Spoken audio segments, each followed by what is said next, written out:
Coming up on Mountain News this morning, a new bill wants to make it harder for teachers with allegations of sexual misconduct to change schools. Plus, Kentucky retirees are speaking up about their lack of funding throughout the years. Dedicated to Eastern and Southern Kentucky, this is WYMT Mountain News this morning.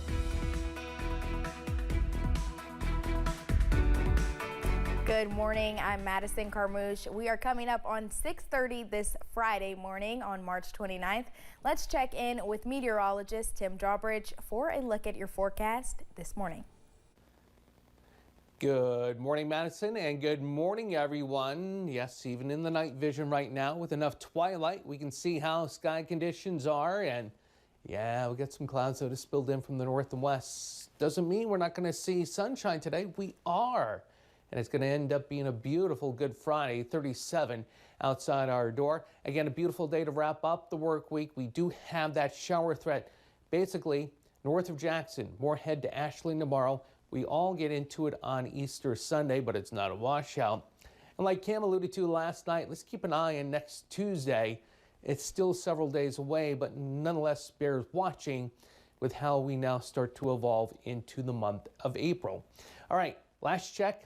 At Jackson, it's 42, but 31 at Manchester. Again, the cloud cover issues helping to keep some of our temperatures on the warmer side as they continue to stream in from the north and west. And a shower threat up north today on the other side of the Ohio that we end up having for Moorhead and Ashland for tomorrow. All right, one more time with the Easter weekend forecast, Peep Edition. 68 today, the high, and Hazard mid-70s the next couple of days. Again, the shower threat. Moorhead, and Ashland tomorrow. And then we all see a shower threat Sunday, but it's not a washout. A look ahead into the next week. First Alert 7-day forecast in a few moments. Madison? Thank you, Tim. A bill designed to make it more difficult for teachers with allegations of sexual misconduct to move from school to school district now waits for the governor's signature to become law. We have reported on countless cases where teachers and other school personnel have been accused of sexual misconduct with students. Now, House Bill 275 could crack down on teachers preying on students over and over. Grayson Passmore tells us why advocates say this is a big step towards protecting Kentucky children. I'm not the first one, and I'm not the last one. Studying social work at UK, Katomi Yokokura learned of House Bill 288 last year, a bill sponsored by Representative James Tipton that would crack down on teacher sexual misconduct, requiring districts to keep all records of allegations and abusive conduct in personnel files. That's when I came forward and was like, if it would help, would be willing to tell my story. For the first time, Katomi publicly shared her own personal experience of being groomed and sexually abused by her high school teacher. After an anonymous adult reported the abuse, Katomi contacted Kentucky State Police. Since telling her story, other students approached Katomi and shared they were also sexually abused by someone they trusted in their school system. It's 4 years later, and it's the effects of my high school experience I still carry with me today. And I can't let that happen to anyone else. In 2023, HB 288 died in Senate chambers, but a year later, Representative Tipton brought House Bill 275 to the floor with Katomi by his side. A message to students and to Kentucky families that we do care about their safety in schools. House Bill 275 would require prospective employees to disclose any allegations and disclose all former schools they have worked in. It would require sexual abuse training for school employees, and it would prevent schools from entering into non-disclosure agreements with employees currently under investigation.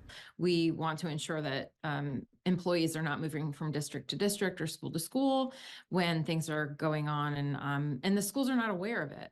So that other part of that is making sure that schools are able to do appropriate reference checks and dig into the background of an employee. With Kentucky Youth Advocates, Shannon Moody says this legislation could be just the start to protecting Kentucky families. We're also glad that it is resulting in conversations that will likely stretch beyond this session around kids' safety and ensuring kids are safe in every environment.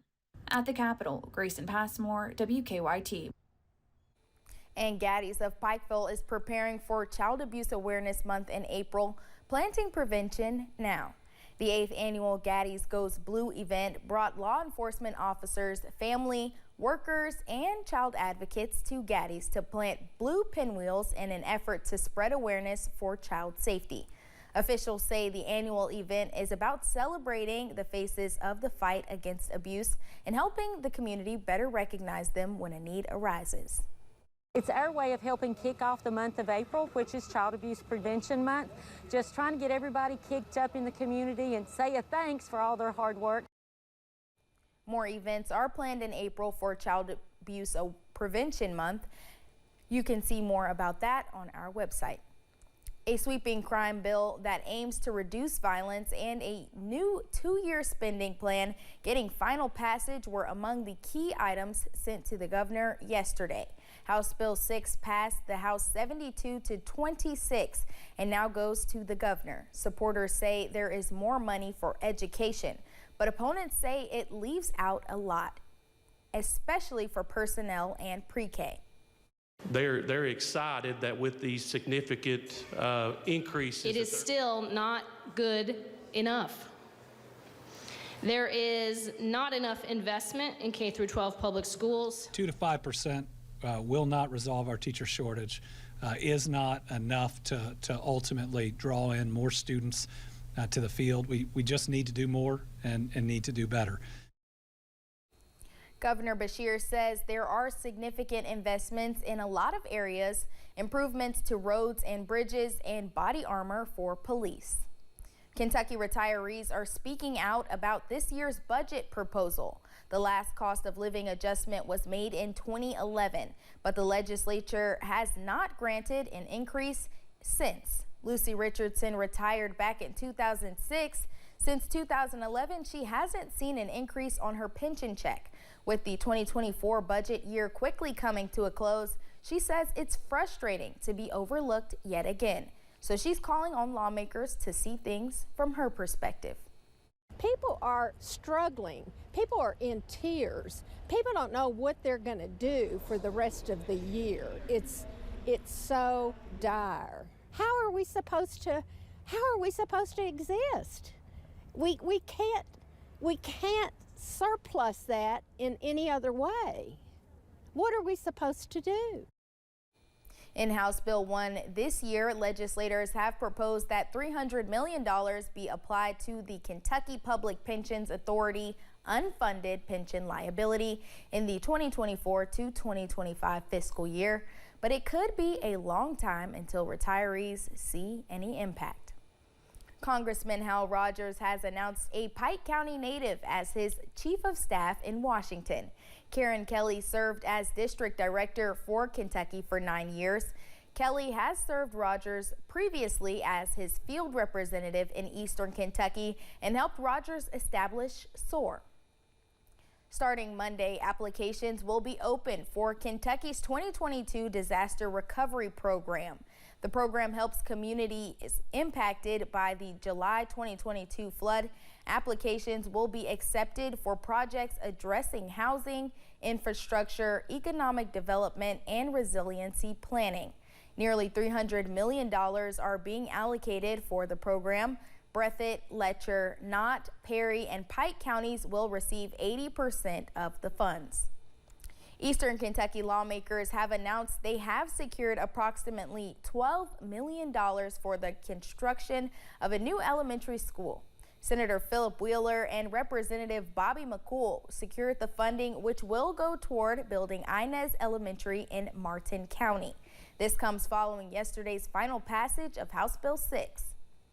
Governor Andy Beshear announced approximately $2 million will be devoted to Pike County.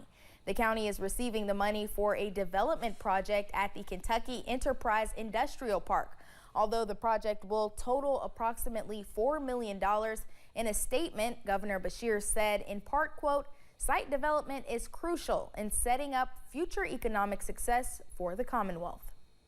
The Pikeville Fire Department is saying goodbye to one of its longest serving members. As the family mourns the death of their father, friend, and firefighter, WYMT's Buddy Forbes shares how he is being remembered.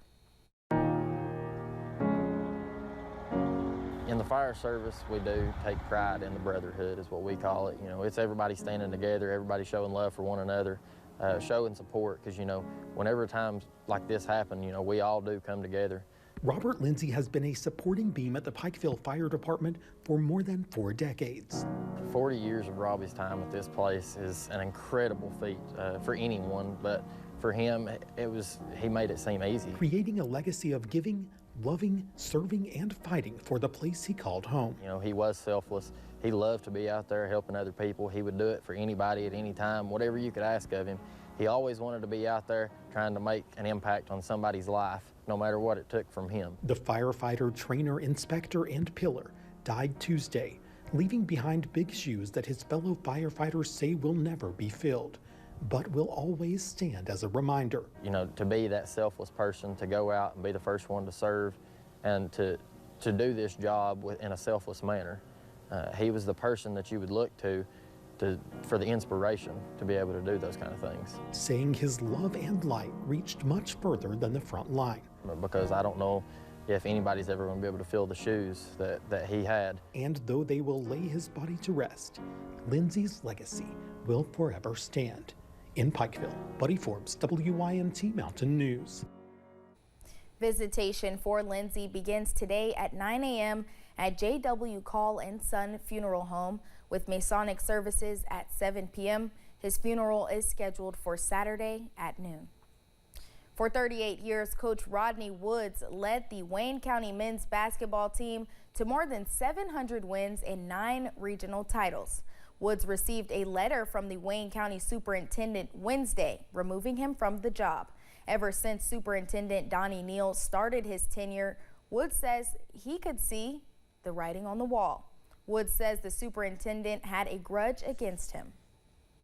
When you make enemies as a coach, they're usually for a lifetime. They don't last for, 6 months and they're gone. They're usually for a lifetime.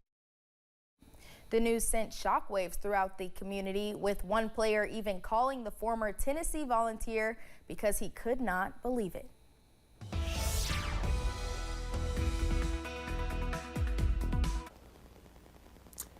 And a good Friday morning to you. Let's get you out the door with temperatures right now that just vary on what part of southern eastern Kentucky you're in. If you're up toward Moorhead National, we've got some cloud cover issues and warmer temperatures that have allowed our temperatures to stay on the milder side versus a clearer sky.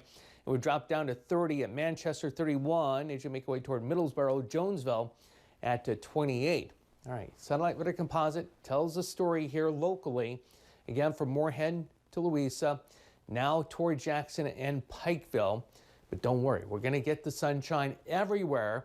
It's more of a milky look to the sky the further north you go versus seeing more in the way of blue sky across our southern counties. And the way things are set up right now, kind of the way things will be set up tomorrow, because we will see that shower risk the further north you go. Out the door we go for today. Beautiful no matter where you go, temperature-wise, that's for sure. Mostly sunny and a forecast high in Hazard this afternoon, up to 68. More about your First Alert 7-day forecast coming up in just a few moments. Madison? Thanks, Tim, and thank you for joining us. The time is now 6:42. Still to come on Mountain News this morning. Yesterday, new reforms were unveiled to help prevent government abuse of AI.